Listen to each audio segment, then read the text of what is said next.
Live from my homeboy, famous motherfucker. All my famous motherfuckers out there.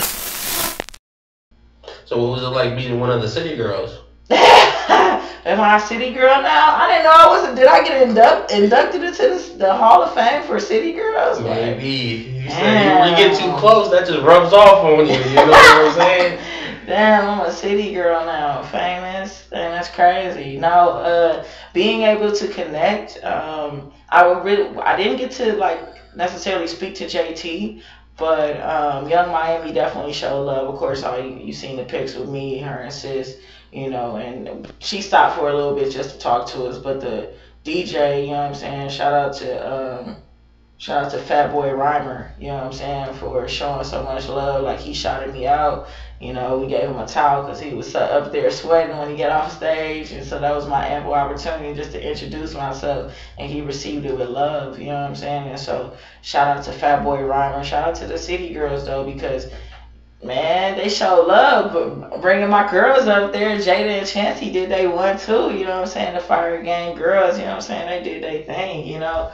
So shout out to them. And of course they had on the KiaRapPrincess merch. It's a vibe. So I couldn't ask for a better night. Like, I was just like, wow, God, I couldn't expect that. You know what I'm saying? So, I'm a city girl now. Shout out to you. Talk your shit. You know what I'm saying? Carisha, get me on the show. You know what I'm saying? Like, what we doing? So, do we gotta start addressing you as award-winning KiaRapPrincess? Hey, now? man, I started to bring the award, but I thought that would be too much. I feel like it has a good ring to it, though. Award-winning Award-winning KiaRapPrincess or award-winning KRP. Either one worked for me, you know what I'm saying? Famous said that I didn't. But, you know, I ain't gonna deny it either. Talk your shit. I ain't gonna deny it either. You know, man, God is the greatest, man. We came a long way, man. I came a long way, so, yeah. Man. Our first interaction, I think, was about 10 years ago at the Uptowner. I think you just got back from Atlanta. Yeah. I was doing on-the-spot interviews for people who performed at the open mic. And I think Mike Croft was like, "No, you gotta interview my sis Kia. You know, she's out here making moves. I love you, Croft. You know, you're the homie." Shout out to Mike Croft, man. But it just shows the amount of time and the amount of effort you gotta put in to really get these big spots. Because a lot of people feel like it's an overnight thing, or I got one hot song and it's gonna take off. It's like, nah, it's the consistency of it that's gonna get you in these places. It's crazy because those that know that I've been grinding for a minute, right? And like you said, some people who just been introduced to me, you know, a lot of people like these opportunities like the Hyfin Award and like you said, the Summer Fest and just these major opportunities that are now coming to fruition, right? They looking at it like, man, who did you pay? What contest was you in? You must know somebody, you know what I'm saying? Like it can't just be because I've been working and I've been consistent. It gotta be something else in the, you know what I'm saying, in the sauce. That nah, it can't just be because she working hard and she's lyrically dope and she's a great performer and she does all these great things. Like, no, it can't be that. It gotta be something else. It gotta be something else. Like Famous, it had to be because fucking Famous is doing these videos. Famous. I'm not saying that's wrong. No, it helps though. It helps though. Talk your shit. You know.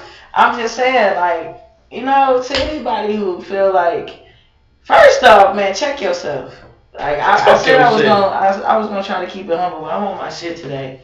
You know what I'm saying? You know, there's a time to be humble, and there's a time not to be. I feel like right now, we gonna talk that shit. We gonna talk shit, you know. But to anybody who feel like it's undeserved, go back. I hate to say that, but Google me. Yeah. Go to YouTube. Type in KiaRapPrincess. Go back all those years and see those performances when I was performing and at the open mics. Like I said, went from open mics to arenas. Like, you feel me? Like, for real. Like, I did my 1-2. I paid my dues, and I'm still paying dues, right? It's like, that shit don't stop. You know, every level you're gonna be paying dues. So as I'm going up, I'm still paying dues, you know, just on a different level. You know, I'm not saying anything is beneath me, but I'm saying that I'm on a new level. I'm elevating. And I'm not looking to look back. I'm looking to keep going forward. You know what I'm saying? So to anybody who looking at these opportunities and thinking that she knows somebody and it was a contest and who did she email and she had a good booking agent. Like, gee, I'm my own manager and everything is independent. When you, I need to highlight something you said though, because most of the game is who you know. True. And not the talent you have. Your net worth is your net worth. So your network is your net worth. I feel like if people aren't showing face enough in the places they need to show face in, you're never gonna be looked at. True. You're never gonna be in the circle for them people to even consider you. You dropping gems. So I just feel like that should just be emphasized though. It's just like you can be the dopest rapper in the world, but if you're not getting your music where it needs to be, if you're not pushing your music how you need to push it, you're just not going to get those opportunities. Drop one of Clue's bombs. You feel me? Drop one of Clue's bombs right now in the middle. Because I just feel like having good music is just a plus. It's a plus, but the work, like, you know, it's just the grind. The grind, and still it's like the business side of it is you still got to shake hands and kiss babies out here, and some people are afraid to get out their comfort zone. You know what I'm saying? This is not no shot to anybody, but if the shoe fits weird.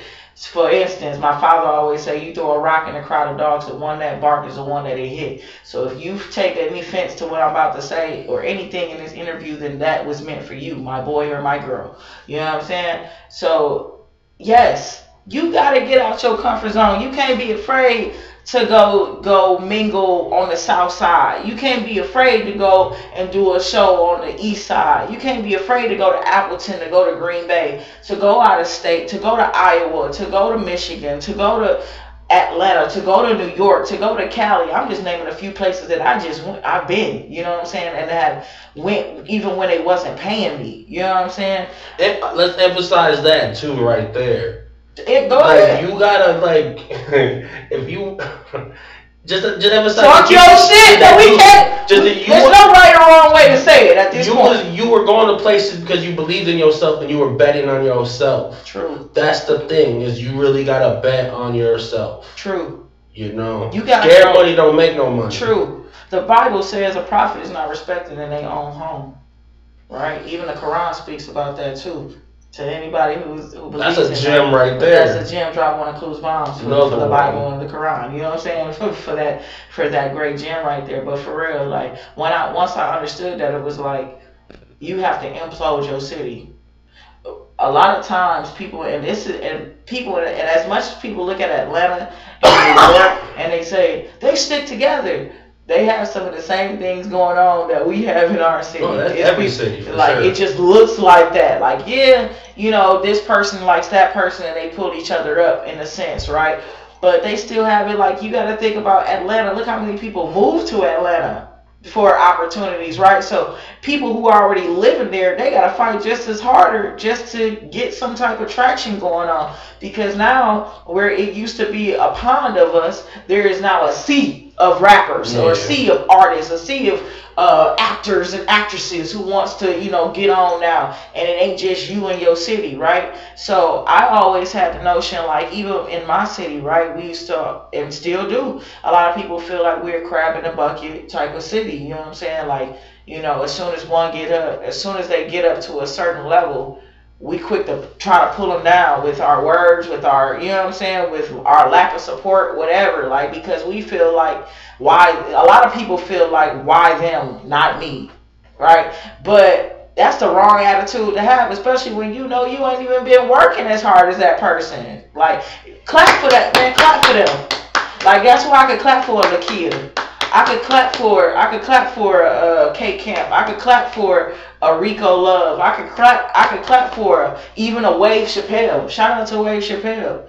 You know what I'm saying? I could clap for these people. I could clap even in their levels where they are or where they aren't. You know what I'm saying? I can clap for them because one day I'm gonna be there. We gotta brush shoulders. We gotta, you know what I'm saying? And there's still, just because that person that got there doesn't mean that you can't get there. If anything, it means that, wow, somebody's listening to somebody from Milwaukee at this point. Let me work a little harder. Let me put a little bit more money on this ad so y'all can see Let me hashtag Milwaukee artists. I'm giving y'all, a shameless plug. Like, we should be hashtagging Milwaukee artists, Milwaukee music. Every time you're putting something out, you should do that. And then you'll see, like, there's hundreds of thousands of these posts. And then when they go and check out, what's the young man's name that, there was a young man that just got into, oh my God, he was just a freshman class. I forgot his name. I can't think of his name either, though. But shout out to him. I didn't know who he was, but even when I found out he did it, I clapped for him. I reshared it. I don't even know him. I don't know him. I ain't never met him. And stop thinking that just because you clapping for somebody, we always, like people, as soon as you share somebody, it's always that one person or these people saying that, look at y'all dick riding that person. Ooh, y'all ain't even known from me. So fucking what? Now we do. Clap. I mean, motherfucker. So what? He from the city, ain't he? They gonna share a million random ass memes and whatever else is going viral. You don't know them motherfuckers. You don't know that. Beyonce don't know y'all. Beyonce don't know y'all. Drake don't know y'all. Mm-hmm. Drake don't know y'all. He ain't saying shit about y'all. Don't give a fuck about you. Fuck. He ain't post not one Milwaukee artist. And you know what? I'm